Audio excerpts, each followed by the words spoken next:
tingnan mo nga naman. Buhay ka pa pala. Oo nga eh. Samantalang ikaw, mamamatay na. Ano? Teka nga, ba't ba ang angas mo? Ano, matapang ka na? Huwag mo akong hahawakan gamit ang marumi mong kamay. Hindi mo magugustuhan kapag binali ko yan. Maninikip ang dibdib mo. Taon 1988,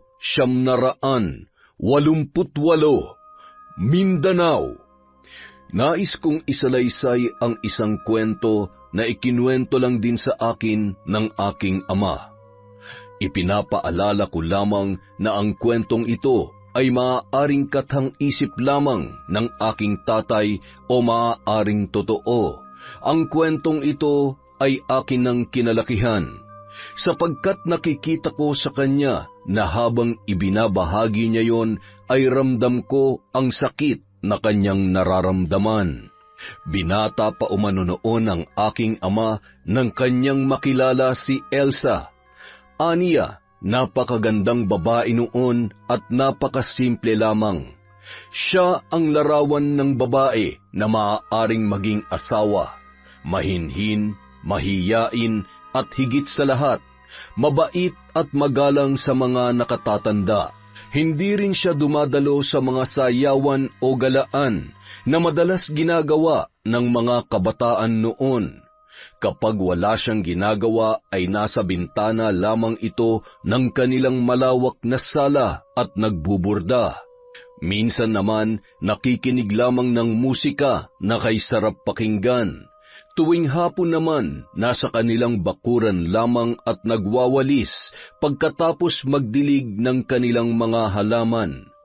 Bagong lipat lamang sila Elsa sa bayan ng aking ama. Kaya naman, bago siya sa paningin ng mga tao, lalo na't napakaganda ng dalaga.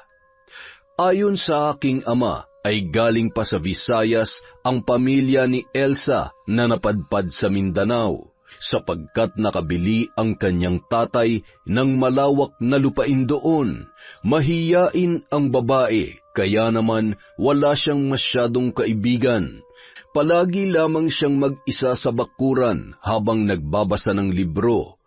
Yun ang mga bagay na hinangaan ni ama sa kanya. Isang araw, naglakas loob si ama na batiin si Elsa. Noong una, akala niya ay suplada ito, ngunit napanatag ang kanyang kalooban nang ngumiti ang dalaga at binati rin siya. Magandang araw, Binibini. Gusto ko lang sanang makipagkilala. Ako nga pala si Edison. Diyan lang ako sa ikalimang bahay. Napansin ko kasi may bagong lipat dito sa bahay ng mga Bustamante. Magandang araw din. Elsa na lang ang itawag mo sa akin. Oo, kami nga ang bagong lipat dito at ikinagagala kita makilala. Sana magustuhan nyo dito. Sa katunayan, mababait naman ang mga taga rito, basta marunong ka lang makisama. Nasa ganoon silang pag-uusap nang bumaba ang mga magulang ni Elsa mula sa kanilang bahay. Sabi ni ama na una pa lang niyang makita ang mga magulang ng dalaga ay masasabi agad niyang mabubuti ang mga taong yun, lalo na ang haligi ng tahanan. Palagi kasi itong nakangiti, ngunit makikita mo pa rin sa kanyang muka ang pagiging istrikto at kagalang-galang. Magandang araw po, sir, ma'am. Ako nga po pala si Edison, anak po ako ni Kapitan Tomas. Nahariyan lang po ang bahay namin. Pagturo umano ni Edison sa bahay nila na agad namang sinundan ng tingin ng mag-asawa. Napapatango naman ang mga magulang ni Elsa habang tinatanaw ang bahay ng binata. Pumasok kayo kung gusto mong makipagkaibigan sa aking anak. Salamat ho kung ganun, sir. Wag nang sir ang itawag mo sa akin. Pwedeng Tito Ernesto na lamang. Masyadong magalang at mukha pang mayaman kasi kapag sir.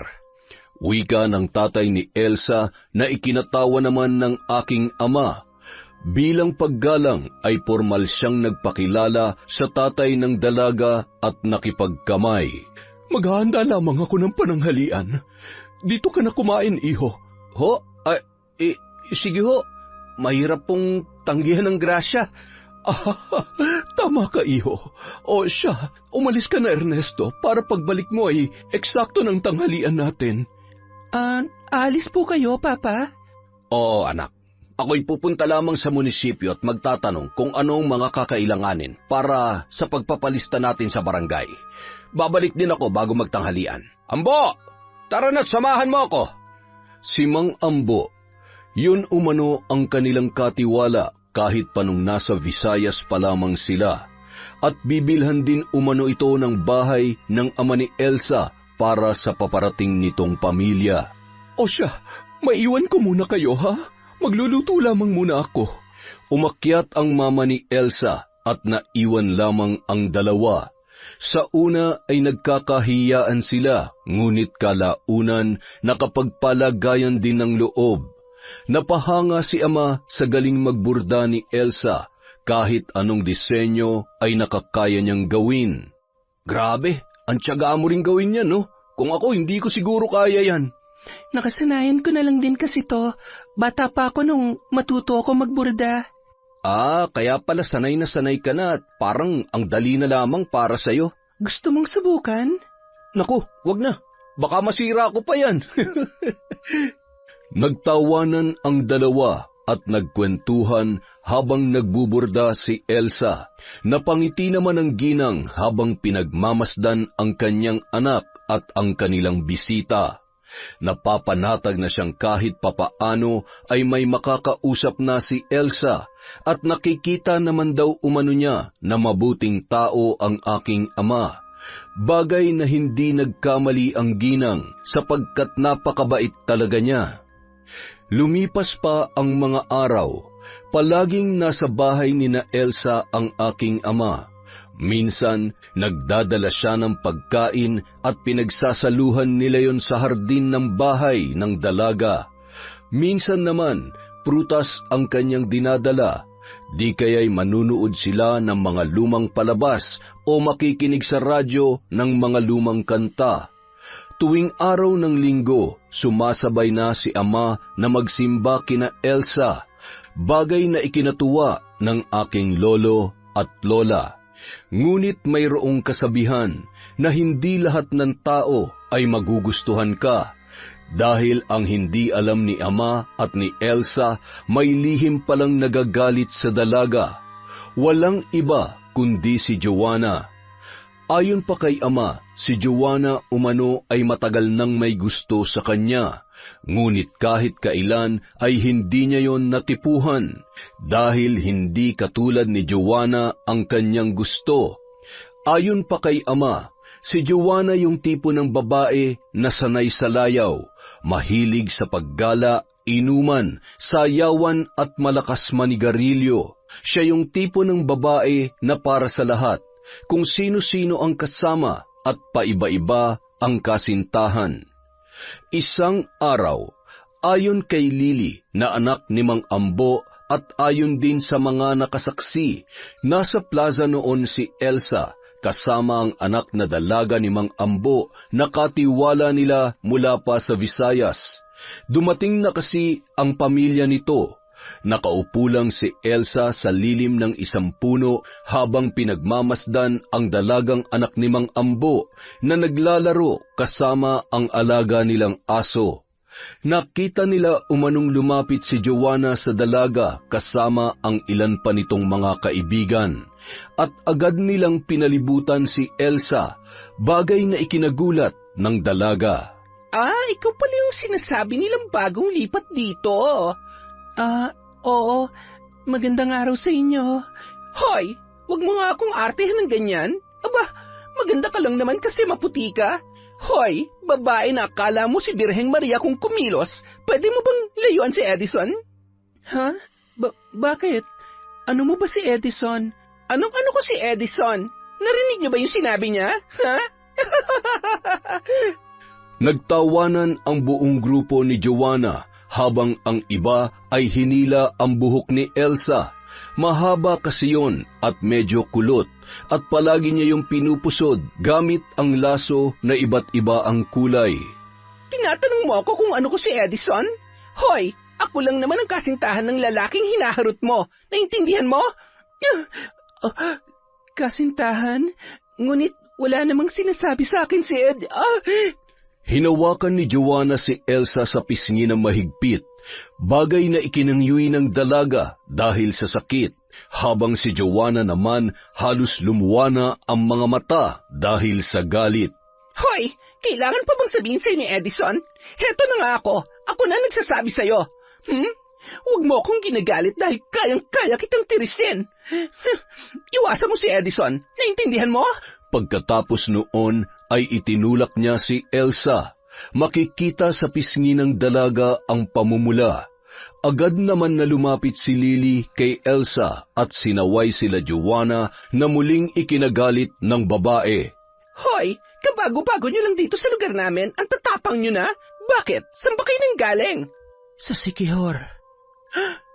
Nang marinig yon, ay napaatras si Joanna at ang kanyang mga kasama. Dali-dali silang tumakbo papalayo habang si Lily ay nakatingin lang sa kanila. Nang mawala sila Joanna, ay agad na tinanong ni Elsa si Lily na kung bakit niya yun sinabi. Sinagot naman siya agad ng dalagita at sinabing hindi siya yon. Hindi man sabihin ni Lily kung sino, ay alam na ni Elsa kung sino ang nagsalita. Napangiti siyang isipin na kahit papaano ay hindi siya pinababayaan ng taong yun. Nang malaman ng aking ama ang ginawa ni Joanna, ay agad siyang nagtungo sa bahay ng babae. Ang pamilya ni Joanna at ng aking ama ang mga kilala na may kayang pamilya sa lugar na yon. Nung wala pa sina Elsa ay si Joanna ang pinakamayaman. Ngunit nang dumating ang kanilang pamilya ay natalo ng triple sa yaman nila ang angkan ng ama ni Joanna. Ganun pa man, napakasimple lamang ng kanilang pamilya at napakabuti ng kanyang mga magulang. Oh, Edison, nadalaw ka. Aminin mo na miss mo ako, di ba? Bitawan mo nga ako. Bakit? May problema ba? Pwede ba, Joanna, tigilan mo ng pagkakalat na tayong dalawa? Una pa lang, alam mo nang hindi ikaw ang tipo ko. Nagbago ka lang naman dahil sa Elsa na yan eh. Alam mo namang matagal na ako may gusto sa'yo. Ay, ano ka ba naman? Ilang beses ko bang isasaksak dyan sa utak mo na hindi kita gusto? Matagal ko nang sinabi sa'yo yan. Tumigil ka na, sinisira mo ang diskarte ko eh. Kailan ka ba titigil? Sawang-sawa na rin ako sa kasasabi sa'yo ng kung ano-ano. Hanggang nabubuhay ako. Ay nako, baliw ka na talaga. Oo, baliw ako. Kaya hindi ako titigil hanggat hindi ka nagiging akin, Edison. Ano bang ayaw mo sa akin? Tinatanong mo pa, lahat na lang pinatulan mo. Wala kang karapatang saktan ako. Sana matauhan ka na tigilan mo na ako.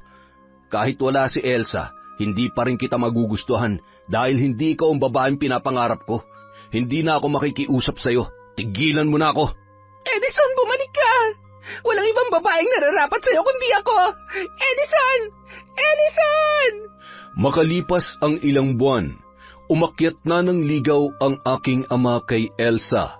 Hindi siya tinutulan ng mga magulang ng dalaga. Magalang umano na umakyat sa tahanan ng dalaga ang aking ama, bagay na hinangaan ng kanyang mga magulang.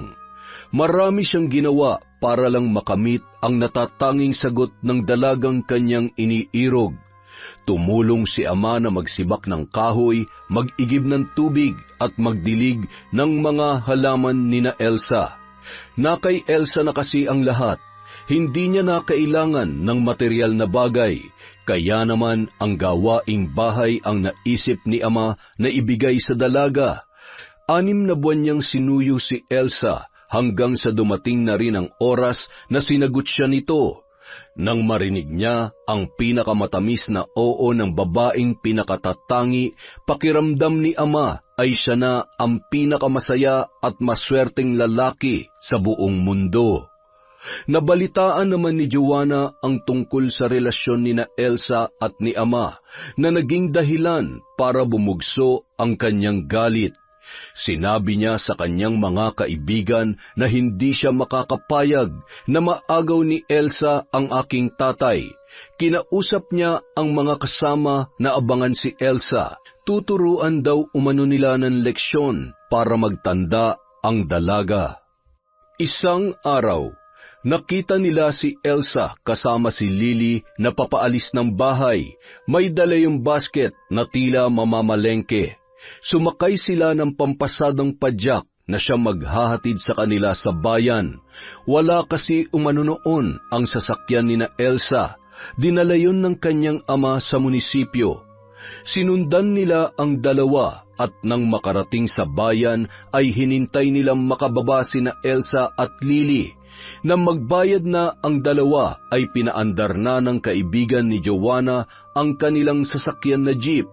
Pagtapat sa dalaga ay agad nila itong hinablot. Sinampal si Lily dahilan para ito ay mahilo. Ang mga nakakita naman ay agad na nagtungo sa munisipyo para ipaalam ang pandurukot na naganap. Pagsapit ng gabi, nasa bahay na si Lily.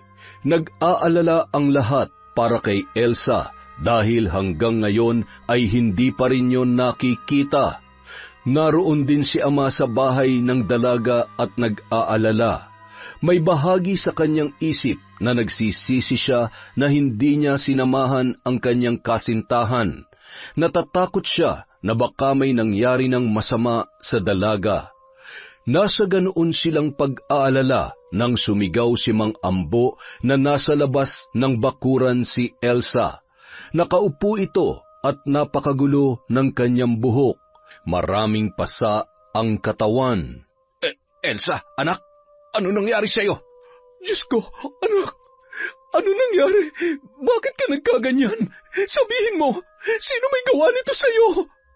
Tanong ng mga magulang ni Elsa, ngunit wala silang nakuhang tugon buhat sa dalaga. Ang aking ama naman ay naiiyak na napatingin sa kanyang pinakamamahal na kasintahan. Mahal ko, sino may gawa nito sa'yo? Sabihin mo, ako mismo ang pupunta sa kanila. Anak, sabihin mo kung sino may gawa nito. Magsalita ka. Elsa, ano ba talaga nangyari? Sino may gawa nito sa'yo? Ngunit kahit anong pilit nilang tanong sa dalaga ay tahimik lamang ito at hindi umiimik. Sa sobrang pag-aalala ay nagpatawag na ng doktor ang ama ng dalaga na si Mang Ernesto. Kinakabahan sila sa inaasal ng babae. Nang makarating ang doktor ay agad niyang sinuri si Elsa. Napabuntong hiningang napapailing na lamang ang doktor pagkatapos niyang suriin ang dalaga. Ayon sa aking ama, sinabi ng doktor na matindi ang naging trauma ni Elsa. Nakitaan din niya ng mga pasa ang dalaga, mga sugat sa likod na tila hinataw ng kung anong latigo dahil sa pamumula at pagdurugo ng kanyang likod. Nang marinig ni ama ang sinabi ng doktor, ay napakuyom ang kanyang mga kamao at pigil ang galit na lumapit kay Elsa. Hinawakan niya ng mahigpit ang kamay ng dalaga. Sino may gawa sa iyo nito, mahal ko? Sabihin mo sa akin. Sabihin mo na maisuplong natin sa pulis. Hindi tama itong ginawa nila sa iyo. Mahal, magsalita ka na. Anak, sabihin mo na sa amin. Na masabi na namin sa mga alagad ng batas, nakikiusap ako sa iyo. Hayaan niyo na lang muna akong mapag-isa. Tumayo ang dalaga at nagtungo sa kanyang silid. Inalalayan siya ni Lily, na iwang walang imik noon ang aking ama at ang mga magulang ni Elsa. Tito, hindi ako papayag na hindi maipaghiganti si Elsa. Kailangan ko malaman kung sinong walang hiyang gumawa nito sa kanya. Iho, kailangan ko rin makita ang mga walang hiyang yon at pagbabayarin ko sila. Uuwi po muna ako. Kakausapin ko si ama. Babalik po ako. Gusto kong mabantayan si Elsa kung ayos lamang po sa inyo. Walang problema, iho. Nagpapasalamat ako para dyan. Maraming salamat. Umalis noon ang aking ama para kausapin si Lolo tungkol sa nangyari kay Elsa. Agad namang pumayag si Lolo at sinabing kinabukasan ay kanyang pakikilusin ang kanyang mga tao. Kasalukuyan pang inaalam ng mga taga-munisipyo ang nangyari, ngunit wala pa umano silang nakukuhang magtuturo sa gumawa noon sa dalaga. Ayon kay Lolo, nakatakip umano ang muka ng mga salarin at kasalukuyang hinahanap ang sasakyang ginamit sa pagdukot. Nagpasalamat naman si Ama kay Lolo at nagpaalam na doon muna matutulog sa bahay nila Elsa para mabantayan ang dalaga. Kinagabihan, habang tahimik ang buong kabahayan, biglang nagsisigaw si Elsa. Nagising naman si Lily at ang aking ama. Nakahiga siya sa sofa na nasa loob ng silid ng dalaga, habang si Lily naman nakahiga sa maliit na kama sa may bintana sa gilid ni Elsa. Agad naman silang bumangon at dinaluhan ng dalaga. Siya naman pagpasok ng kanyang mga magulang na sila Mang Ernesto at Aling Jessica. Tama na! Pagsisisihan yung ginawa niyo sa akin! Magbabayad ka! Aray! Aray ko! Tama na! Tama na! Ano nangyayari? Anak, sabihin mo sa amin, ano ba talaga nangyari? Anak ko, pakiusap! Mahal, naririto kami. Huwag ka matakot. Mga walang hiya kayo! Ang sasama ninyo! Ernesto, anong gagawin natin? Elsa, sino ba talaga may gawa nito? Sinisiguro kong pagbabayaran nila ang lahat. Diyos ko, ano ba nangyayari sa aking anak? Mahal ko, nakikiusap ako. Sabihin mo na sa amin. Ayon kay Ama, nagsisigaw si Elsa habang hinahagod ang sarili na tila ba may inaalis sa kanyang katawan. Nagtataka sila sa inaasal ng dalaga. Palagi umano itong takot at sumisigaw na tila may nananakit sa kanya. Isa lang ang naisip ni Ama nung mga panahon na yon. Kailangan niyang malaman kung sino ang dumukot kay Elsa. Hindi niya mapapatawad ang taong yun. Tama na! Wala naman akong ginagawang masama sa inyo! Sino ba kayo? Sino kayo? Ikaw, sino ka? Wala akong kasalanan sa'yo. Bakit mo itong ginagawa sa akin? Iyak ni Elsa na parabang nagpupumiglas. Nakadipa ang kanyang dalawang kamay na tila ba may humahawak. Habang pinapadyak ang kanyang mga paa, napaiyak na lamang si Aling Jessica at agad na niyakap ang anak nang magsusumigaw ito na tila nasasaktan habang ibinubuka ang kanyang mga hita. Si Ama naman napasuntok sa pader dahil alam na niya ang nangyari kay Elsa base na rin sa ikinikilos nito. Mga hayop sila! Kapag nalaman ko kung sino sila, hindi ko sila mapapatawad. Umanda sila sa akin. Dinungisan nila ang aking anak. Inalagaan ko't minahal, ngunit binaboy lamang nila. Magbabayad sila sa kanilang ginawa. Edison, anak, mag-isip ka ng mabuti. Hindi na kasing linis ng tubig ang aking anak, tita. Hindi yun ang mahalaga sa akin. Mahal ko ang anak niyo at pakamamahalin ko siya habang ako'y nabubuhay. Hindi kabawasan sa kanyang pagkataong nawala sa kanya. Hindi yun ang minahal ko. Kaya magbabayad sa akin ang sino mang gumawa nito sa kanya. Napaiyak na lamang ang ina ni Elsa. Ayon sa aking ama, tunay, wagas at dalisay ang pagmamahal niya sa dalaga. Sa nangyari sa kanyang kasintahan ay mas tumindi pa ang kanyang pagmamahal at panibugho naman na makapaghiganti. Nagpatuloy ang paghihirap ni Elsa, naging bangungot ang karanasan ng dalaga para sa kanya.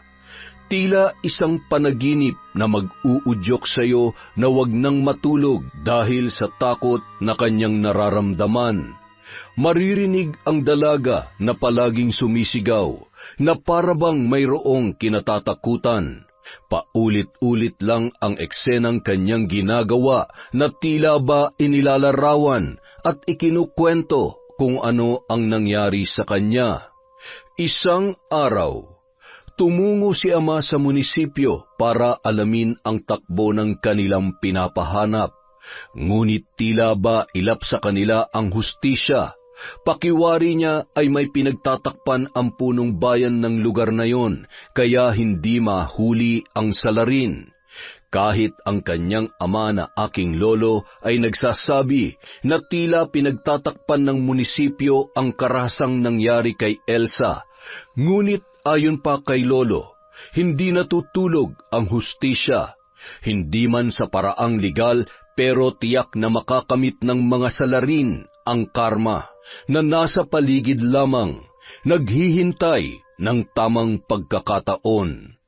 Makalipas ang ilang araw, sa nalalapit na pagtatapos ng taong 1988, nagpasya ang pamilya ni Elsa na umuwi muna sa kanilang probinsya para magpahinga hanggang sa gumaling ito. Babalik na lamang sila kapag maayos na ang dalaga. Gusto pa sanang sumama ng aking ama, ngunit sinabi ng Tiyo Ernesto na kung sasama siya ay sino ang mag-aasikaso sa paghahanap sa mga nakagawa ng kasalanan sa dalaga. Elsa, mahal ko, magpagaling ka. Pinapangako ko sa iyo, bago ka makabalik, siguradong naparusahan na may kagagawan nito. Ani ni Ama habang hawak ang kamay ng kanyang pinakamamahal na nobya. Ngunit ang isa umano sa nagpapagulo sa kanyang isip ay ang sinabi ni Lily sa kanya. Huwag kang mag-alala, may gaganti para sa kanya. Mag-iingat kayo palagi. Kailangan po kayo ni Elsa. Napaisip si Ama kung ano ang ibig sabihin ng sinabi ng dalaga. Bukod sa kanila ng tatay ni Elsa, sino pa ang maaaring maghiganti para sa kanyang kasintahan? Hinatid na lamang niya ng tingin ang papalayong sasakyan. Isang araw, habang nasa munisipyo si Ama, ay nakita niya magkausap ang magulang ni Joanna at ang punong bayan. Mukhang seryoso umano ang pag-uusap nila dahil nasa pribadong silid na napapalibutan ng mga salamin. Sa silid rin na yon ginagawa ang mahalagang usapan. Nasa ganoon siyang tagpo nang may biglang magsalita sa kanyang likuran. Hi, Edison. Ang tagal nating hindi nagkita. Kumusta ka na? Oh, ba't natahimik ka? Ay, siya nga pala. Kumusta na yung kasintahan mo? Nasaan na pala siya? Hoy, magsalita ka naman. Ba't di ka umiimik? Hulaan ko, naririto ka para alamin ang takbo ng paghahanap nyo sa dumukot sa kanya. Ganun ba? Malabo pa sa hamog na makita nyo sila. May kinalaman ka ba sa nangyari? Ha? Ano ba yung sinasabi mo? Nambibintang ka ba? Hindi. Ba't ka nauutal? Sa bagay, lahat ng kasamaan may kalakip na karma. Hindi ba? Malalaman din yan pagdating ng panahon. Kusang ang mga hayop na yun na maglalantad sa mga sarili nila. Taga-Sikihor pa naman si Elsa. Baka mamaya may lahing mambabarang yun. Umuwi si Elsa at ang pamilya niya sa Sikihor. Nako, baka mamaya ipabarang nila mga hayop na yun. Kawawang mga bata. Ayon kay Ama, hindi umano nakaimik si Joanna at nakita niya na lang na namumutla. Malakas ang kanyang kutob na may kinalaman si Joanna sa nangyari at ipinagpasa Diyos niya na lamang ang lahat. Oh, natahimik ka. Ba't namumutla ka? Hindi ba ang saya-saya mo lang kanina?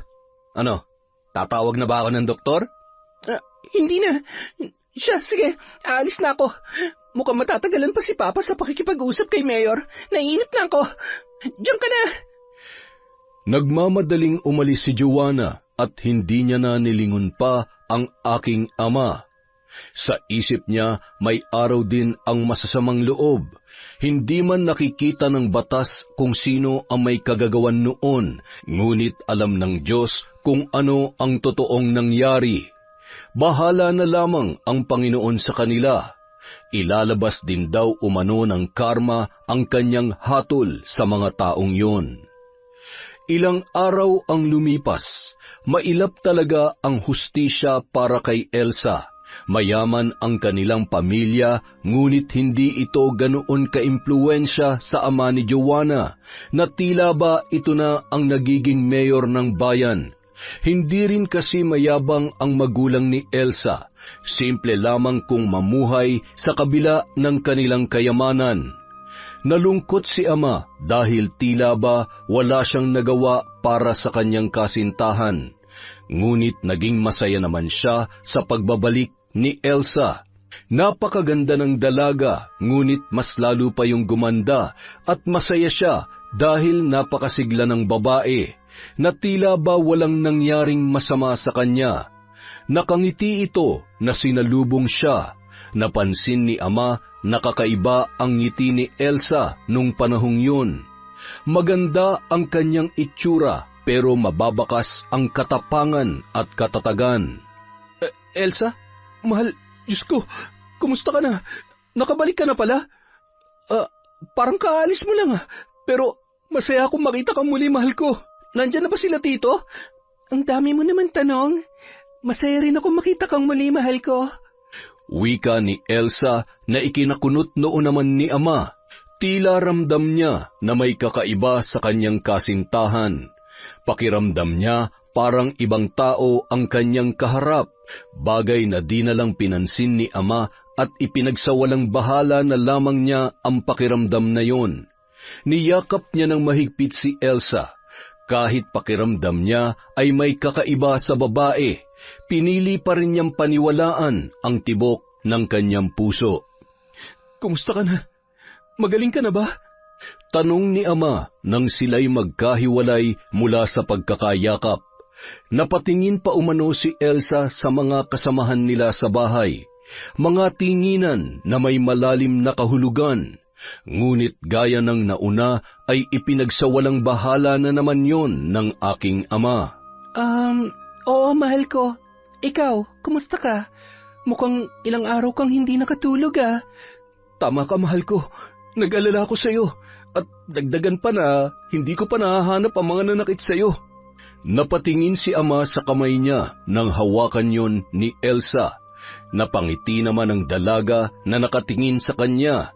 Medyo nagulat pa si ama sa paraan ng pagtitig ni Elsa. Hindi na kasi ito kasing banayad at kasing panatag tulad noong huli silang magkita. Sabi ni ama, kapag tunay kang nagmamahal sa isang tao, ay malalaman mo talaga umano kung may kakaiba sa kanya. At muli yung ipinagsawalang bahala ni ama dahil baka naninibago lamang siya. Huwag mo nang alalahanin yon, mahal. Ako nang bahala sa kanila. Anong ibig mong sabihin? Ang ibig kong sabihin, ako nang bahalang magdasal para usigin sila ng kanilang konsensya. Malakas ako sa Diyos, mahal. Hayaan mong ang Diyos na magparusa sa kanila, mahal. Pero kapag nabigyan ako ng pagkakataong makaharap sila, hindi ako mag-aatubiling basagin ang mga mukha nila. Salamat sa pagmamahal mo. Napakabuti mong tao. Pero hayaan mo na sila. Ayoko madungisan ng mga kamay mo dahil sa kanila. Ipaubaya mo na sa mga dasal ko ang lahat. Makikita mo, makakamit din nila ang karma. Alanganing napatango si ama nung gabing yon. Nakikita niya sa mata at ngiti ni Elsa ang larawan ng ibang tao. Mas tumibay ang kanyang kutob na maaaring hindi si Elsa ang kanyang kaharap, sapagkat ilang beses niyang sinimplehan ng tingin ang mga taong nasa paligid niya sa tuwing sila ay nagkakatinginan. Para umanong may nililihim ang pamilya, isang lihim na hindi pa man umano napapatunayan na totoo ay nais na niyang ungkatin. Nasa ganong pag-iisip si ama nung mga sandaling yun, nang magulat siya sa paghawak ni Elsa sa kanyang balikat. Napatingin pa siya sa kamay ng dalaga dahil pakiramdam niya hindi ang minamahal niya ang may-ari ng kamay na yon.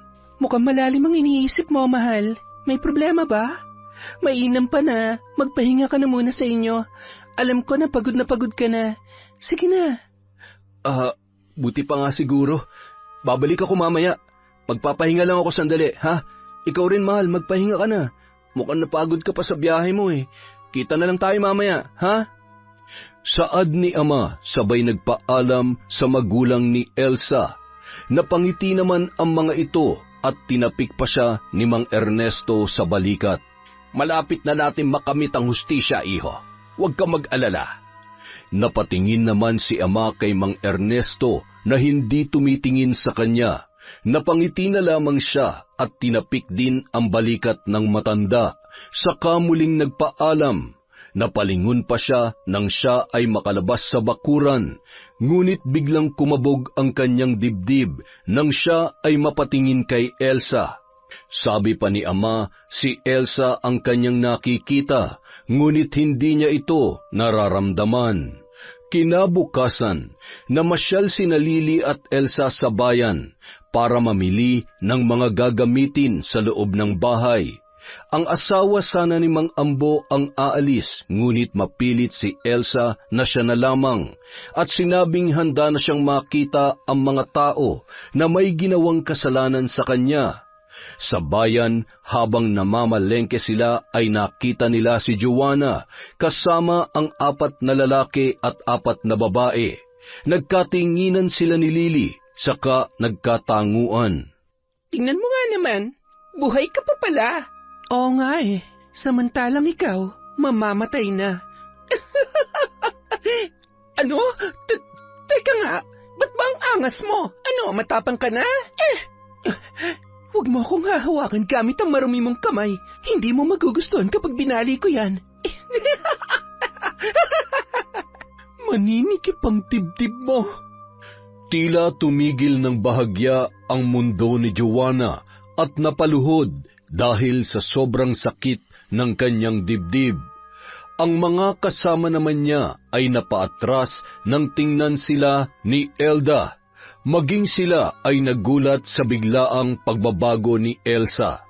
Matatakutin kasi ito at mahina, kaya madali nilang nagawa ang masama nilang binalak. Ngunit ang Elsang kaharap nila ngayon ay ibang-iba. Matapang at mabalasik ang anyo. Naaalala niyo ba kung paano niyo pinahirapan ang mukhang ito? Mga hayop kayo. Hindi man kayo mahuli ng batas, pero sinisiguro ko sa inyo na ipadadala ko kayo sa impyerno. Ilang sandali pa, napaubo si Joanna nang bumalik ang kanyang paghinga. Pinalu-palo pa niya ang kanyang dibdib dahil sa ilang segundong paninikip noon. Naluluha siyang napatingin sa nakangising si Elda. Nakakatakot ang mga ngiti nito na nagdudulot ng kilabot. Si Elda ay walang iba, kundi ang kakambal ni Elsa. Iisa-isahin ko kayong lahat, at para hindi makapagsumbong ang mga kasama mo, aalisan ko sila ng boses. Oras na ng paniningil. Nagkamali kayo ng pinangga. Saad niya sabay tingin sa mga kasama ni Joanna. Napaatras ang mga yun, dala ng takot sa inaasal ng inaakala nilang si Elsa. Kakaiba kasi ang tapang na ipinapakita nito. Mawawalan kayo ng boses hanggang sa matapos ang araw ninyo sa mundo. Natakot ang kanyang mga kaharap dahil ang akala nila ay dinadasalan sila ni Elsa. Lalo pat napapabalita na galing ngayon ng Sikihor. Napaatras ang mga kasama ni Joanna dahil sa takot, habang nakatingin ng matalim sa kanila si Elsa, samantalang ang babae naman ay nakangisi lamang. Naaalala mo ba kung paano niyo sinaktan ang mukhang ito? Wala kayong awa na babuyin ang mukhang ito. Ngayon, maghanda kayo sa paniningil ko. Hindi ako titigil hanggat hindi ko nakakamit ang tamang hustisya. Ano bang pinagsasasabi mo? Wala akong alam dyan. Sige lang, magsinungaling ka pa. Sumigaw ka dahil yan ang huli magiging boses mo. Isusumbong kita sa daddy ko. Makikita mo. Yan ay kung makakapagsumbong ka pa. Ito ang tandaan mo. Uubusin kong lahi mo nang hindi na kayo pamarisan pa. Ipapatikim ko sa inyo ang ginawa niyong kawalang hiyaan. Napaluhan na lamang si Joanna dahil sa kakaibang ipinapakita ni Elsa. Matapang at tila walang takot na makikita sa kanyang mga mata ang nakakakilabot na pagkatao. Humanda ka na sa kaparusahan ko, kayong lahat. Mga anak kayo ng demonyo. Kung marunong ka magdasal, gawin mo na. Nang sa ganon ay mapatawad ka sa kasalanan mo bago ka kainin ng lupa at mga uod. Napaiyak na lamang si Joanna habang nakatingin sa babaeng panay ang tawa sa kanilang harapan. Nakatitig ang mga tao sa kanila, ngunit wala ni isa ang umiimik. Walang gustong tumulong sa grupo ni Joanna. Pagmasdan niyo ang mga taong to. Mga anak mayayaman kuno, ngunit wala namang mga silbi sa mundo. Mga walang kwentang kabataan na puno ng kasamaan. At lahat ng yon ay dahil sa inggit ng isang walang kwentang tao. Hindi mo kasi kayang pantayan ang mukhang ito, kaya mas pinili mong sirain ang buhay at ipahalay. Kung hindi maibibigay ng batas ng tao ang hustisya na nararapat para sa mukhang ito, ako mismo maglalantad noon sa lamesa ng mga taong halangang kaluluwa. Mamamatay ka. Tandaan mo yan. Hindi ikaw si Elsa. Mga kababayan mambabarang yan. May lahi sila mambabarang. Kung totoo man ang sinasabi mo, hindi ako nambabarang na mabuting tao. Ang binabarang ko ay yung mga taong mapanlamang, mapang-abuso at mga matapobre. Saad ng babae sabay alis. Nagsisigaw si Joanna, ngunit kalaunan ay naubo na lamang siya. Pinagtitinginan siya ng mga tao. Wala ni isa na gustong tumulong sa kanila. Hinayaan lamang siyang maglupasay sa kalsada. Kilala kasi ang pamilya ni Joanna na malulupit at mapagmataas sa kanilang bayan, kaya naisip lang din ng mga naroroon na nahanap na nila ang kanilang magiging katapat. Diyos ng kadiliman, dinggin niyo ang aking panalangin at pagsusumamo. Dasal ng dalaga na nasa silid at napapalibutan ng mga itim na kandila at mga santo na di malaman kung anong klaseng nilalang. May hawak rin siyang bungunang sanggol. Nakataas ang kanyang kamay habang taimtim na nananawagan sa tinatawag niyang Diyos ng kadiliman. Si Lily naman ang nais ng gabay na magserbisyo sa kanya na agad namang sinunod ng dalaga. Habang nananalangin ang kanyang senyorita, ay siya naman ang taga-abot ng mga inuutos nito. Nasa kalagitnaan sila ng orasyon nang biglang kumatok ang kanyang ina, na naririyan umano sa labas si ama at nais niyang makita si Elsa.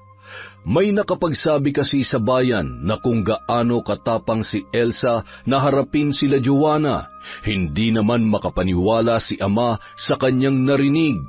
Sige po, susunod ako. Pakisabing nag-aayos lamang ako. Sige anak. Pinauna ni Elda si Lily. Nang makalabas ang dalaga ay agad niyang sinabi kay ama na palabas na si Elsa. Ngunit para sa aking ama ay hindi na ito ang kanyang kasintahan. Nararamdaman niya na ibang tao na ang lalabas ng silid. Alam niya dahil kabisado niya kung paano ang reaksyon ng mata ni Elsa kapag natatawa ito o nakangiti. Kabaligtaran ng babae na nakikita niya ngayon. Hindi nagtagal ang paghihintay ni ama dahil lumabas na ang dalaga. Nang sila ay magkita, napangiti siya at niyakap ang babae. Naramdaman ni ama na tila ba may kulang sa mga yakap ni Elsa na walang iba kundi ang pagmamahal. Pasensya ka na, mahal. Nag-ayos pa ako. Wala yun. Kahit hindi ka naman mag-ayos, para sa akin ay ikaw pa rin ang pinakamaganda sa lahat. Salamat, mahal. Dahil palagi mo akong pinapasaya. Sana palagi kang gabayan ng Panginoon dahil napakabuti mong tao. Hindi naman masyado, mahal. May kasamaan din ako dahil gusto ko na maipaghiganti ka. Nang sabihin yun ni ama, nagkatinginan ang pamilya ni Elsa. Alam niyang may tinatago ang mga yun sa kanya. at kung ano man yon ay yon ang kanyang aalamin. Ramdam niya na may itinatago sila sa kanya, lalo na sa pagkatao ni Elsa, dahil ngayon matapang na ito at kakaiba buhat nung umuwi mula sa kanilang probinsya. Mahal, sinabi ko naman sa'yo, hayaan mo na lang sila sa aming pamilya. Huwag kang gagawa ng ikakapahamak mo. Hayaan mong kami na lang. Elsa, lagi mong tatandaan na mahal kita, ha? Ikaw ang buhay ko. Ikaw ang mundo ko. Nung makilala kita, nasabi ko na sa sarili kong hindi na ako magmamahal ng iba. Ikaw lang. Napangiti naman ang babae sa sinabing yon ni ama. Masuyo niyang niyakap ang kanyang kasintahan. Ipinaramdam niya kay Elsa na dalisay ang kanyang pag-ibig at walang kahit anong salita ang pwedeng maihambing sa kanyang nararamdaman.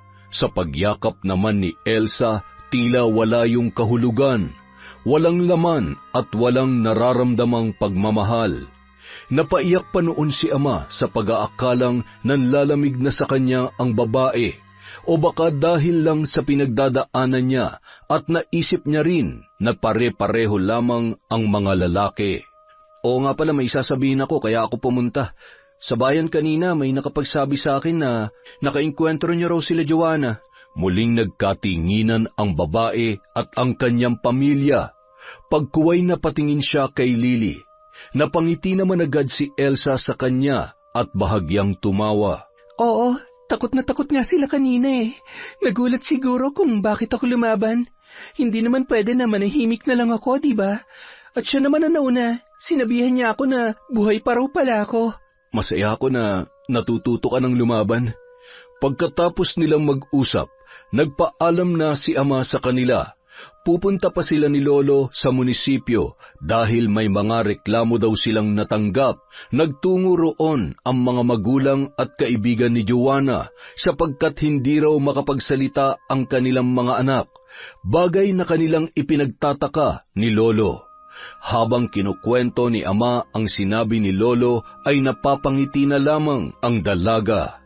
Pagkatapos noon ay pumasok na sila sa kwarto. Nagsindi si Lily ng mga kandila at inayos ang larawan ng mga taong nais barangin ng kanyang amo. Sanay na rin si Lily sa mga ganoong senaryo dahil sa lugar na kanilang pinanggalingan ay mas marami pang mas malala sa kanyang senyorita. Nagsimula ng manalangin ang babae sa Diyos ng kadiliman para siya ay pakinggan. Habang paulit-ulit niya yung binibigkas, ay palakas naman ng palakas ang hangin. Ito ay senyales na tinutugon na ng kasamaan ang kanyang orasyon. Parusahan mo ang mga taong lumapastangan sa mukhang ito. Pagsapit ng 6:00, mararamdaman nilang paghihirap. Susuka sila ng sinulid. Hindi yung titigil hanggang umabot ng 7:00. Hanggang ang kanilang katawang lupa na ang siyang sumuko. Sigaw niya na sinabayan pa ng malakas na kulog at pagkidlat. Napakalakas na hangin ang maririnig mo sa paligid na magdudulot ng takot sa mga taong naninirahan sa buong nayon.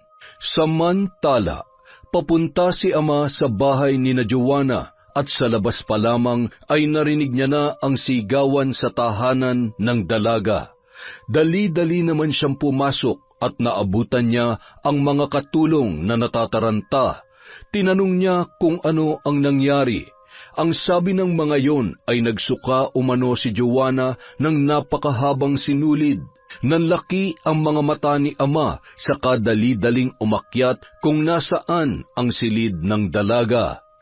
Pagkakita niya kay Joanna ay halos masuka siya sa nakitang nakakapanlumong sitwasyon noon. Halos labas na ang mga mata nito kasusuka. Ang magulang niya naman ay panayang iyak sa di malamang dahilan kung bakit yon nangyayari. Nag-utos ang tatay ni Joanna na magpatawag ng doktor. Ngunit agad na sinabi ni ama na hindi doktor ang kailangan ng kanyang anak, kundi isang albularyo. Nagalit lamang ang tatay ni Joanna. Sinabi naman ni ama na nasa kanila na lang kung doktor ang kanilang ipapatawag. Ngunit kahit sinong doktor ay hindi mapapagaling ang karamdaman ng kanilang anak. Nasa inyo na po yan kung ayaw niyong albularyong gumamot sa kanya. Hindi ko naman po kayo pipilitin. Ngunit gusto ko lang pong malaman niyo na walang kahit sinong doktor ang makakagamot sa kanya. Muling napaiyak ang ina ng dalaga dahil nang lumabas ang lahat ng sinulid ay may kasama na yung dugo. Namula ang kanyang mga mata na animoy may dugo na ring namuo. Napasigaw din si Joanna ng walang boses dahil sa sakit na kanyang nararamdaman. Natutuklap ang kanyang balat na animoy hinihila dahil nakikita na ang laman nito. Umalis si ama nang walang paalam. Nagtungo siya sa bahay ni Mang Juan, ang kilalang albularyo sa kanilang lugar. Dala niya ang larawan ni Joanna na ipinuslit niya sa tukador. Nais niyang patingnan ang dalaga para makatulong dahil alam niyang hindi talaga nito kailangan ng doktor. Sumakay siya ng sikad at nagpahatid sa bahay ng matanda. Sakto naman, hindi pa umaalis si Mang Juan. Oh, iho, napagawi ka rito. May pupuntahan po ba kayo? May gusto sana akong patingnan. Alam ko, kaya hinintay kita. Halika, pumasok ka sa loob. Salamat po. Sumunod na siya kay Mang Juan. Nagpalinga-linga pa si ama nang makapasok na sa loob. Maayos naman ang mga kagamitan ng matanda. Hindi ito katulad sa mga napapanood sa palabas na magulo ang bahay ng mga albularyo. Ang bahay ni Mang Juan ay nakaayos, lahat ng bagay ay nasa tamang lugar at napakaaliwalas ng loob noon. Tumuloy ka, iho. Halika, pasok ka. Dito tayo sa silid kung saan ko isinasagawa ang panggagamot. Maupo ka. Salamat po. Akin na yan dala mong larawan. Iniabot ni ama ang dala niya kay Mang Juan. Tiningnan naman yun ng matanda at pagkuway na pabuntong hininga. Napatingin siya kay ama. Tumayo si Mang Juan at nagsindi ng kandila. Inilibot niya sa larawan na dala ni ama at pagkuway kanyang dinasalan. Ilang minuto rin si Mang Juan sa ganoong tagpo. Nanginginig pa ang kanyang mga kamay at bibig sa pagdarasal. Binarang ang babaeng ito. Sinasabi ko na nga ba, kitang-kita ko kung paano siya sumuka ng sinulid eh. Yung balat niya parang, ay naku Diyos ko, hindi ko masikmura. Matinding barang ang tumama sa kanya at mas mahirap pang dadanasin niya sa mga susunod na araw. Hindi na magagamot ang batang yan. Marami nang nakatanim sa kanyang katawan at walang balak na magpatawad ang nambarang sa kanya. Bakit po siya binarang? Dahil sa kanyang kasalanan, dahil sa paghihiganti, meron silang sinaktan, pinagsamantalahan, at ang babaeng yon ay sobrang naghirap sa kamay nila, at ngayon ay patay na yon. Ano pong ibig niyong sabihin patay na? Tanong ni ama kay Mang Juan. Sabi ni ama na kinabahan siya dahil may pakiramdam siyang may kinalaman sa buhay niya ang babae. Walang iba kundi si Elsa. Ngunit nang maisip niya na si Elsa ay nasa bahay nito at malakas naman at buhay, medyo napawi ang kanyang pag-aalala. Ay, mas mabuti pang samahan mo ako sa bahay ng mambabarang nang malaman mo ang nangyari, yung totoong nangyari. Nag-aalangan man ay sumunod si ama. Naglakad lang sila sapagkat sabi ng matanda ay malapit lang naman ang bahay na yon. Napakamot pa si ama ng ulo dahil mahigit 20 minutos silang naglakad. Napailing pa siya habang sinasabi kay Mang Juan na malapit nga raw, bagay na ikinatawa ng matanda. Natawa na rin lang si ama, ngunit napawi ang kanyang ngiti nang sabihin ni Mang Juan na narito na sila sa bahay ng mambabarang. Nanlaki ang kanyang mga mata habang pinagmamasdan ang kalye, saka lamang sumagi sa kanyang isip na kabisado niya ang kalyeng yun. Kinabahan siya nang nilingon ng dahan-dahan ang bahay at sinabing, "Bahay nila Elsa yan ah." "Tama ka. At nariyan sa loob ang mambabarang." Ilang sandali pa, kumatok siya sa tarangkahan. Nanlaki naman ang mga mata ni ama nang buksan ni Mang Ambo ang gate at binati pa siya nito. "Nariyan ba ang iyong mga amo? Nais ko silang makausap." Saad ni Mang Juan, Pinapasok naman sila nito sa bakuran at sinabing maghintay muna saglit at ipapaalam lang kay Mang Ernesto na naunawaan naman ng matanda. Habang ang aking ama na kahit anong oras ay pwedeng pumasok sa bahay, ay tila ba wala sa loob na naghintay sa labas. Anak, narito si Mang Juan. Kilala siya sa lugar na ito na isang mahusay na albularyo. Ganun po ba? Papasukin niyo po siya. Pumasok na ang matanda. Nang makita ni ama ang dalaga, ay agad siyang lumapit at yumakap sa kanyang kasintahan. Nagulat man ay yumakap na rin si Elda, habang napapatingin sa mga kasama sa bahay. Mahal, naparito kami ni Mang Juan dahil naririto daw ang mambabarang sa loob ng bahay ninyo. Edison. Huwag niyo ho siyang biglain. Maupo tayo. Naupo sila sa sala ng tahanan. Magkatabi sina ama at Elda. Hawak niya ang kamay ng dalaga, habang ang babae ay matama lamang na nakatingin sa kanya. Nabaling lamang ang atensyon nila nang magsalita na ang matanda. Sabihin mo na sa kanya ang katotohanan. Karapatan niyang malaman yon. Anong katotohanan? Ano ba yun, mahal? Ako na magsasabi. Iho, hindi na si Elsa ang katabi mo. Siya si Elda, ang kakambal ni Elsa. Nasaan po si Elsa? Sandali, ano ba nangyayari? Napatingin naman si Edison sa ina ni Elsa na umiiyak. Napaupo siya ng tila wala sa sarili sapagkat nalaman niya na ang katotohanan. Ngunit gusto pa rin niyang malaman kung ano ang nangyari kay Elsa, ang babaeng pinakamamahal at nag-iisang pinakatatangi niya sa mundo. Wala na si Elsa. Patay na siya. Patay na ang aming anak. Nung dinala namin siya sa probinsya, sa sasakyan pa lamang, Edison, yung tahimik siyang nakapikit sa likod nung araw na yon, wala na siyang buhay. Napaiyak na rin si ama sa kanyang narinig. Napatingin siya kay Elda na walang imik. Kaya pala hindi na niya maramdaman ang init ng mga kamay ni Elsa dahil hindi na pala ang babaeng mahal niya ang kanyang nakakasama at nakakaharap. Nandito ako para ipaghiganti ang kapatid ko. Narito ako para singilin sila sa ginawa nila kay Elsa. Ang babaeng mahal mo, Edison, nakakambal ko at mahal na mahal ko. Walang awa nilang ginahasa ang kakambal ko. Sila ang pumatay sa kanya. Iha, hayaan nating ang batas ang magparusa sa kanila. Hindi makakamit ng kapatid ko ang hustisya. Dahil ang batas sa bayang ito ay nasa kamay ng mga taong masasama. Buhay ang kanilang inutang, buhay rin ang magiging kabayaran. Nanlumo ako na makita ko sa memorya ng kapatid ko ang kahayupan nila. Tayong may mga kakayahan lang na makita ang nakaraan, ang siyang mahihirapan kapag nakita yon. Alam ko sa unang tingin mo palang sa larawan, nakita mo na ang sinapit niya. At lahat ng nakita natin, walang batas na hatol dahil bulag ang batas sa mga katulad natin. Alam mo yan.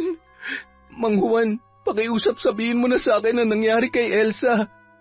Nang maunawaan ko kung karapat-dapat pa bang mapatawad si Joanna. Pakiusap, parang awa mo na. Iho, hindi madali ang naranasan ni Elsa sa kamay ni Joanna at ng kanyang mga kaibigan. Binaboy, hinanay, at pinaglaruan nilang bugbugin ang iyong kasintahan. Ikinuwento ni Mang Juan ang nakita niya nang pagmasdan niya ang larawan ni Joanna at kung ano ang nangyari. Namamalengke sina Lily at Elsa. Habang masaya silang naglalakad ay biglang dinukot si Elsa. Si Lily naman ay malakas na sinampal ng lalaking nakamaskara dahilan para siya ay mahilo. Nakita umano ni Mang Juan ang isang masukal na kagubatan. Doon dinala si Elsa habang nakapiring ang mga mata. Nagmamakaawa ang dalaga, ngunit tawa lang ang iginanti ng mga dumukot sa kanya. Isang babae ang lumapit para siya ay saktan, at ang babaeng yon ay si Joanna. Sino ba kayo? Anong kasalanan ko sa inyo? Hindi mo alam? Inagaw mo sa akin si Edison. Yun ang kasalanan mo.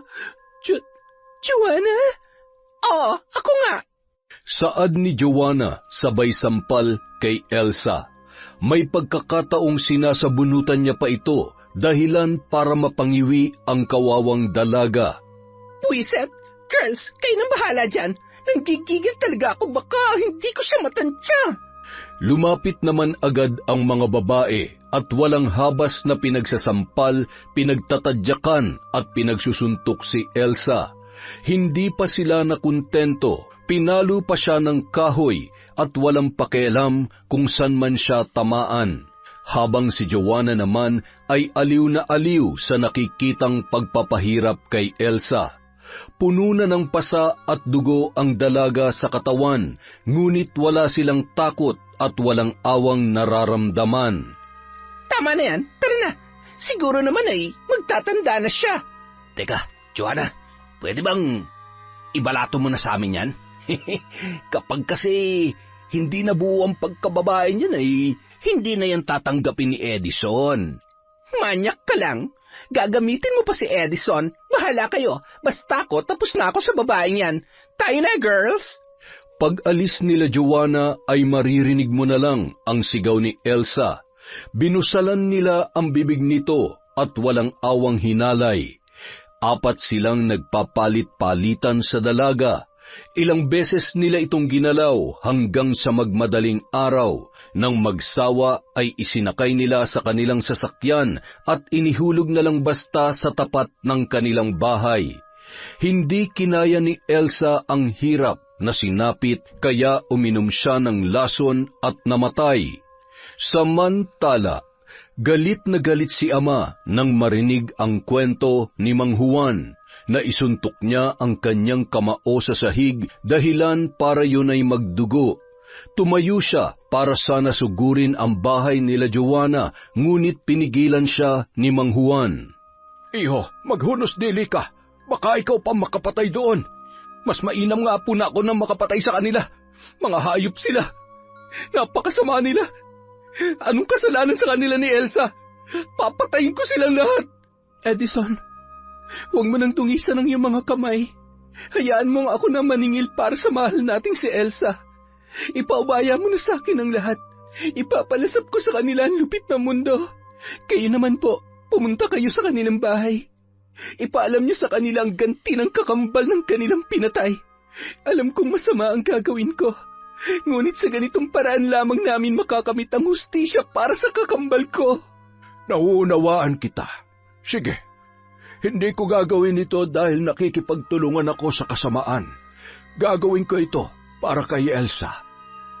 Umalis na lamang si Mang Juan habang si ama ay naiwan sa bahay nina Elsa.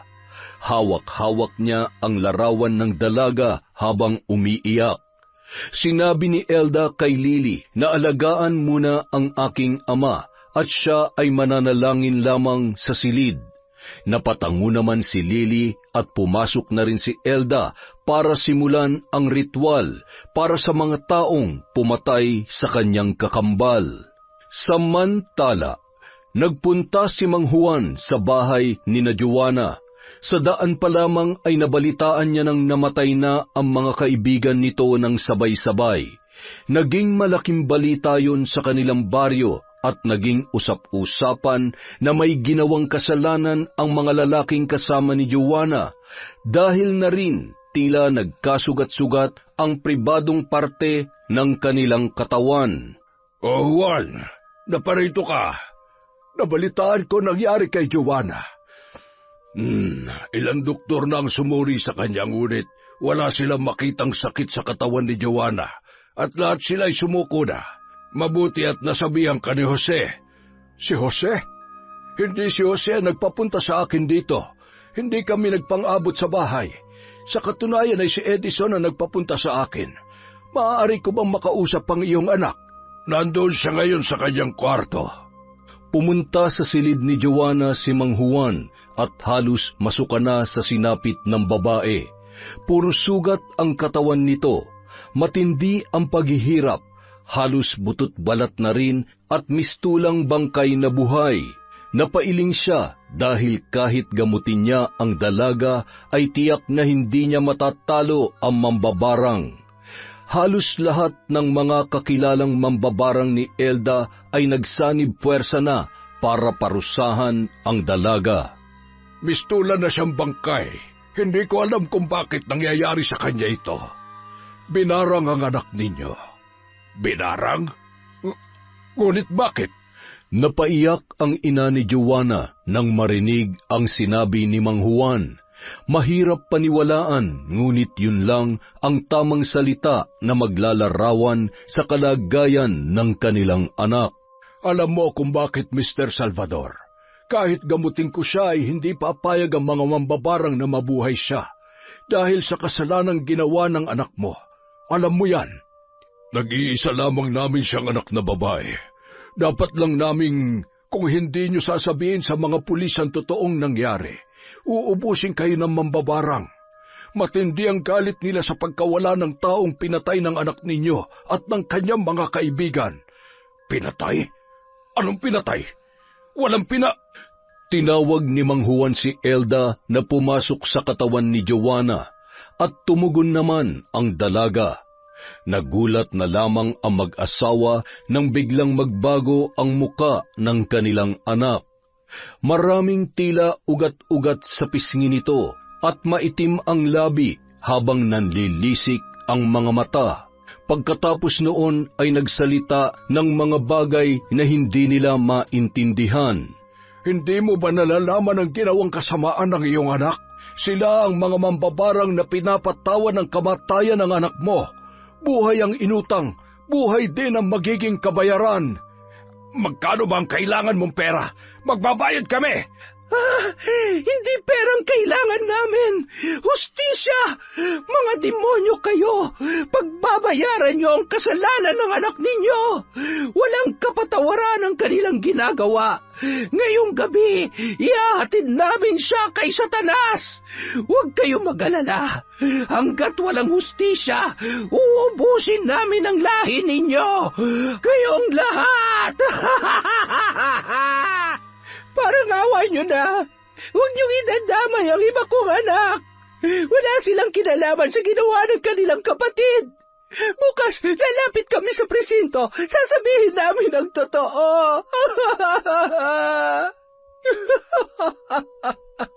Ngunit huli na ang lahat para sa demonyong babaeng ito.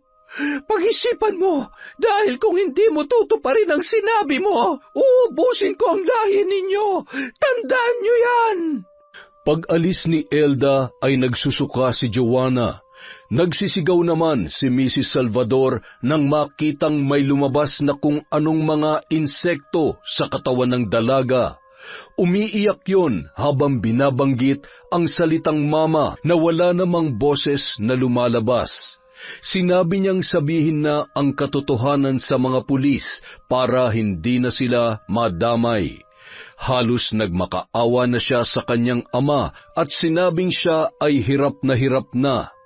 Napaiyak ang ginang nang muling magsuka ang kanyang anak at halos siya ay himatayin nang makitang ang isinusuka ni Joanna ay buhok na may kasamang sinulid. Kasunod ng mga yon ay isinuka niya ang kanyang maliit na bituka. Agad na isinara ni Mang Juan ang pinto at doon na naglupasay si Mrs. Salvador. Dinasalan ni Mang Juan ang pintuan at nilagyan ng selyo. Ito ay pangontra para hindi lumabas sa silid ang mga insekto. Huwag niyo yan bubuksan hanggat hindi pa sumasapit ang 7:00 ng gabi. Baka sa inyo mapunta ang sumpa. Anong mangyayari sa anak namin? Isinusukan niya na ang kanyang bituka. Felipe, pumunta na tayo sa mga pulis. Nakita mo na nangyari sa anak natin. Maaaring sapitin din niya ng iba mong mga anak. Dudungisan mo ba ang ating pangalan, Isabel? Mas mahalaga pa ba sa iyo ang pangalan mo? Paano kami ng mga anak mo? Matagal nang sira ang pamilya natin. Sa paggawa pa lang ni Joanna ng kasamaan, sira na ang pangalan mo. Kung uunahin mo pa rin ang sarili mo, ako na ang lalapit sa mambabarang at sasabihin ko sa kanya na sa iyo na lang ilipat ang barang at huwag na kaming idamay. Isabel! Tama na! Kung gusto mong mamatay, ikaw na lang. Alagaan mo yung lintik mong pangalan! At nagmamadaling umalis ang ginang. Padabog pa niyang sinara ang pintuan ng silid ng kanilang anak, na iwang walang imik si Mr. Salvador habang si Mang Juan naman ay napapailing na lamang. Pagsapit ng 7:00 ay pumasok ang albularyo sa kwarto ni Joanna. Nadatnan niya itong nakahiga habang nasa tabi nito ang mga isinukang buhok na may sinulid, kasama ang kanyang laman loob. "Tinatawagan kita, Elda!" Samantala, kasalukuyan namang nananalangin si Elda nang marinig ang boses ni Mang Juan. Agad niya yung tinugon. Mang Juan? "Elda, patahimikin mo na ang batang ito. Tapusin mo na ang kanyang buhay upang siya'y makapagbayad na." Hindi pa ako tapos sa pagpapahirap sa kanya. Huwag kang mag-alala. Kapag tinapos mo na ang kanyang buhay, makakamit mo na ang hustisya. Nasa ganoon siyang tagpo nang tawagin siya ni Edison. Nilisan niya ang katawan ni Joanna at hinarap ang aking ama. Ang kaninang nakakatakot niyang muka ay nagbalik na sa dating anyo. Elda, tama na. Natitiyak ko nahihirapan din si Elsa ngayon na nakikita kanyang nakalubog sa kadiliman ng kalahati ng katawan mo. Makakamit din natin ang hustisya, sinisiguro ko sa iyo. Anak, tama si Edison. Patahimikin na rin natin ang kapatid mo. Ngayon pa lamang ay nakamit na natin ang hustisya. Napatingin si Elda sa larawan ng kanyang kakambal na nakakwadro sa dingding ng silid kung saan niya isinasagawa ang ritual. Ito ang silid ni Elsa nung siya ay nabubuhay pa. Nakita niyang parang malungkot ang muka ng kanyang kapatid, bagay na kanyang ipinag-alala. Marahil ay tama sila. Hindi matatahimik ang kanyang kakambal. Sapat na siguro ang pahirap na yon kay Joanna at nakabawi na sila. Sige po, lumabas muna kayo't mapanganib para sa inyong gagawin kong panawagan. Napangiti si Edison, saka inayang lumabas ang mga magulang ni Elda. Napaluhod naman ang dalaga para manawagan sa mga mambabarang na tumulong sa kanya para maisakatuparan ang paghihiganti. Kinabukasan, napabalitang namatay na si Joanna at nalaman din ng lahat sa kanilang baryo na siya ang nagpagahasa sa mabait na si Elsa. Nang hinayang ang mga kapitbahay nila sa buhay ni Elsa, ngunit may natuwa sa pagkawala ni Joanna, sapagkat ayon sa kanila, salot umano sa bayan nila ang anak ni Mr. Salvador. Umalis sa bansa ang pamilya ni Joanna pagkatapos mailantad ang nangyari. Nakulong si Mr. Salvador sa salang pagtatakip ng lihim sa ginawa ng kanyang anak. Samantala, si ama naman ay sumama sa lugar ni na Elsa para dalawin ang puntod ng kanyang namayapang kasintahan. Mahal kong kapatid, nandito si Edison. Dinadalaw ka niya. Mahal ko, napakalungkot ko na nawalay ka sa akin. Ang sakit na hindi man lang kita nakasama ng matagal. Mahal ko, alam ko dyan sa langit masaya ka na dahil nakamit mo ng hustisya na nararapat para sa iyo. Patawad, hindi kita nasamahan sa paghihirap mo. Hindi ko man lang nasilip sa huling pagkakataon ng maganda mong muka. Ang swerte mo, kapatid ko, dahil si Edison ang minahal mo. May balita ako sa iyo. Ikakasal na kami. Huwag ka mag-alala, mahal kong kapatid. Alam kong hindi kita mapapantayan sa puso ni Ed, ngunit pinapangako ko na aalagaan ko ang taong alam kong mahal na mahal mo. Mahal, tanawin mo kami mula sa langit at ipagdasal mo si Elda na siya'y patawarin ng Diyos dahil nagawa lamang niya yun para sa iyo. Hindi ko siya pipilitin magbago, ngunit ituturo ko sa kanya kung paano magmahal. Masayang umalis sina ama at Elda. Nagpakasal sila nung taong 1990 at noong taong din yon ako ipinanganak at pinangalanan nila na Edelsa. Naging masaya ang aming pamumuhay. Sina lolo at lola ay nagtungo sa ibang bansa at kami ang naiwan sa aming tahanan sa Pilipinas. Ngunit noong taong 2000 ay nagluksa ang aming pamilya sa pagpanaw ng aking inang si Elda. Ibinili niya kami kina Tita Lily at tinupad niya naman na ako ay aalagaan at mamahalin. Kami ay kasalukuyang nasa ibang bansa na. Ako, si Ama at si Tita Lily. Muling ikinasal ang aking ama 4 na taon buhat nang mamatay ang aking ina. At ngayon, kasama ng aking mga kapatid ay masaya na kaming namumuhay dito sa ibang bansa. Yon, isang malupit na kwento na naman. Maraming salamat po ulit sa pagtsatsaga sa kwentong Enteng. At dahil dyan, meron ulit tayong shout-out. Simulan po natin kay Connie Cacalda. Hello po kay RV Tiong, kay Eugene Pineda, kay Mirasol Masuher. Hello po kay Rowena Saladino Lim. Hi kay Lira Luna, kay Jerlyn Batal, kay Jeneline Rodrigo, kay Amelia Namani from Israel. Hello po kay Janine and Bricks from Malolos, Bulacan, kay Elvira Ramos, kay Analu Barlita, kay Shagala Mary. Hello po kay Jovi Somoza, kay Michelle Cedron, kay Miss Maura, kay Christy Gaitan. Hello po kay Lady Dam. Hi kay Jennifer Sacris, kay Lynette Reparado. Hi kay Fernan TV, kay Domeng Ramos. Hi po kay My Honey. Hello kay Rachel Ignacio, kay Michelle from Saudi Riyadh. Hello po sa Gonzaga at Coronica family from Romelin Gonzaga. Hi kay Gemaline Orongan from Misamis Oriental. Hello po kay Andy Pasoke, kay Irene Canlas. Hi po kay Lenny Batayola. Hello kay Renalyn Dumayas Relyama, kay Alfreda Alona. Hello po kay Miss Kiwi Official. Hello kay Joel Marasigan, kay Kel Rodis, kay Flor Deliza Esorio, sa Filipino MedTech, sa Princess Margaret Hospital Bahamas, from Cristiane Moncada.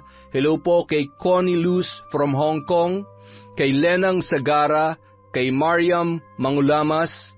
Hi kay Angelina Ignacio, sa Grefaldia at Imperial Family.